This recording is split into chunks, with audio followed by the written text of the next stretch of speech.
प्रकरणी पुन्हा एकदा प्रतिक्रिया दिली आहे।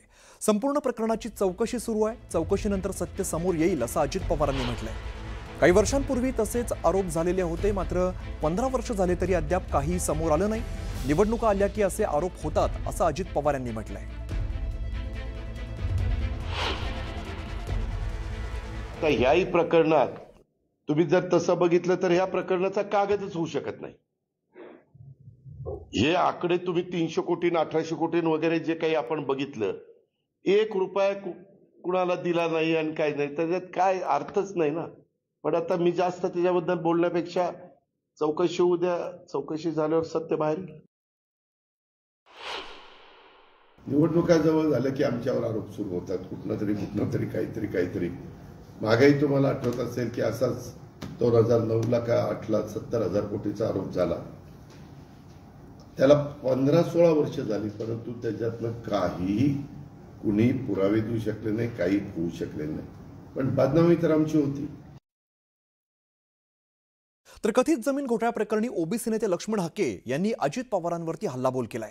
जमिनीच्या सातबाऱ्यावरती मुंबई सरकार तसंच महाराष्ट्र सरकार, पशुसंवर्धन विभाग आणि इतर तत्सम शासकीय उल्लेख असताना सुद्धा पार्थ पवार यांनी जमीन आपल्या कंपनीच्या नावावर केली। उद्या हे पवार महाराष्ट्राचं विधान भवन पण आपल्या नावावरती करायला घाबरणार नाहीत अशी टीका लक्ष्मण हाके यांनी अजित पवार यांच्यावर केली आहे। जमीन हडप करणे हा उपमुख्यमंत्री अजित पवार यांचा धंदा आहे आणि तोच वारसा पुढे पार्थ पवार चालवतायत असं हाकेंनी म्हटलंय। उद्या महाराष्ट्राचं विधान भवन सुद्धा आपल्या नावावर करू शकतो, कारण आपला बाप महाराष्ट्राचा उपमुख्यमंत्री आहे आणि आपला आजोबा देशाचा नेता आहे शरदचंद्रजी पवार, आणि आपली आत्या काही झालं तर आपल्याला पाठिंबा देणार आहे। हे पवार सगळे ब्रिटिश ईस्ट इंडिया कंपनीचे सदस्य आहेत। ब्रिटिश ईस्ट इंडिया कंपनी गेली देशाच्या बाहेर, पण पवार ईस्ट इंडिया कंपनी या महाराष्ट्रामध्ये काम करते। शासकीय जमिनी हडप करणे हा अजितदादा पवारांचा धंदा काही नवीन नाही आणि आता पार्थ पवार त्यांचा वारसा चालवतोय। तर पार्थ पवार प्रकरणी राज्याचं राजकारण चांगलंच तापलं आणि या प्रकरणामध्ये अनेक धक्कादायक खुलासे होत आहेत। दरम्यान या प्रकरणी निलंबित करण्यात आलेल्या तहसीलदार सूर्यकांत येवले हा मुंडवा भागातील जमीन पार्थ पवार यांच्या अमिडिया कंपनीला मिळवून देण्यासाठी गेले अनेक महिने प्रयत्न करत होता, याचे पुरावे आता समोर आलेले आहेत। तहसीलदार सूर्यकांत येवलेने सर्वात आधी ही जागा महार वतनदारांची आहे आणि ते भोगवटा भरण्यास तयार असल्यामुळे त्यांना ती जागा परत देण्यात येते असं पत्र जून महिन्यामध्ये बॉटनिकल सर्व्हे ऑफ इंडिया या संस्थेला दिलं आणि जागा तात्काळ रिकामी करण्यास सांगितली। त्यानंतर येवलेने जुलै महिन्यामध्ये उपविभागीय अधिकारी कार्यालयाला दुसरं पत्र लिहिलं आणि ही जागा मूळ वतनदारांना परत देण्याची प्रक्रिया सुरू करण्यास सांगितलं।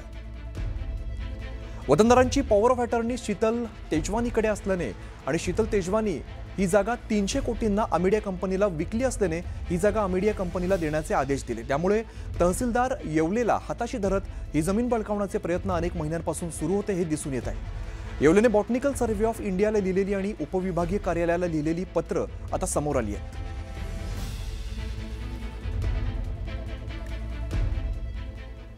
तर गुन्हेगारांना जामीन आणि नेत्यांना जमीन हीच सरकारची नवी योजना असल्याचा आरोप रोहित पवारांनी केलाय।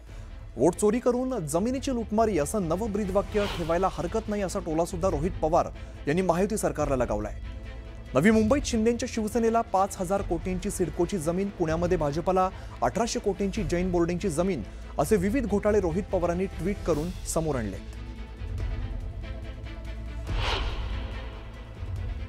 की करून वोट चोरी करूया जमिनीची लुटमारी असं या सरकारचं ब्रीदवाक्य तिथं झालेलं आहे आणि गुन्हेगारांना जामीन आणि नेत्यांना जमीन अशा विषयाचं सरकार या राज्यामध्ये तिथं आलेलं आहे। पूर्णपणे मुख्यमंत्री देवेंद्र फडणवीस या सगळ्या गोष्टींसाठी जबाबदार आहे, या भ्रष्टाचारासाठी जबाबदार आहे, दोन्ही उपमुख्यमंत्री जबाबदार आहे, सरकारमध्ये असणारा प्रत्येक व्यक्ती या गोष्टीसाठी तिथं जबाबदार आहे। पुढची महत्त्वाची बातमी बघूया। सातारा जावळी विधानसभा मतदारसंघात मेढा या ठिकाणी काही दिवसांपूर्वी शिंदेंच्या शिवसेनेचा मेळावा पार पडला। या मेळाव्यामध्ये स्थानिक स्वराज्य संस्थेच्या निवडणुकीमध्ये शिवसैनिकांचा अपमान सहन केला जाणार नाही असं निदर्शनास आल्यास जशास तसं उत्तर देऊ असा इशारा पालकमंत्री शंभूराज देसाई यांनी मित्रपक्षांना दिलेला होता। याला भाजपाचे मंत्री शिवेंद्रराजे भोसले यांनी प्रत्युत्तर दिलंय। ज्याप्रमाणे पाटणमध्ये निर्णय होईल त्या पद्धतीने मेढ्यामध्ये सुद्धा निर्णय व्हायला पाहिजे। पालकमंत्र्यांनी याबाबत पाटणमध्ये महायुतीचा निर्णय घ्यावा आणि मग आम्हाला मेढ्यामध्ये महायुतीचा निर्णय घ्यायला सांगावा. मी मंत्री आता झालोय, पालकमंत्री मागील 5 वर्षांपासून मंत्री झालेत, त्यांचंच अनुकरण मी करत असल्याची खोचक टीका यावेळेला मंत्री शिवेंद्रराजे भोसलेंनी केली आहे. त्यांनी येऊन इथं सांगितलं की महायुती हे आता मी काय उत्तर त्या गोष्टीवर दिलं नाही. पालकमंत्री म्हणले की वा महायुती आहे आणि आम्हाला कमी लेखू नये. आमचं कधीच तुम्हाला कमी लेखायचं नाही, पण आमचं एवढंच म्हणणं आहे पत्रकारांना पण मला सांगेल की जसं भास्कर पाटणमध्ये निर्णय होईल तसा निर्णय मेढ्यामध्ये होईल. आमचं म्हणणं एवढंच आहे की पालकमंत्र्यांनी पाटणमध्ये महायुतीचा निर्णय मग करावा आणि मग आम्हाला सांगावं इथं की महायुती आहे, तुम्ही त्याप्रमाणे वागा. कारण ते पालकमंत्री आहे, ते आधी मी आता मंत्री झालो, ते माझ्या आधी 5 वर्ष मंत्री होते. म्हणजे उद्धव ठाकरे साहेबांच्या सरकारमध्ये पण मंत्री होते आणि आताच्या ह्याच्यात पण मंत्री होते. त्यामुळं त्यांनी त्या पद्धतीनं आम्ही त्यांचं अनुकरणच करतो ना. मंत्री म्हणून कसं काम करायचं आम्ही त्यांच्याकडनं शिकलोय. वयानं पण ते मोठे आहेत पालकमंत्री, त्यामुळे त्यांचा आदर तर आहेच आम्हाला काय.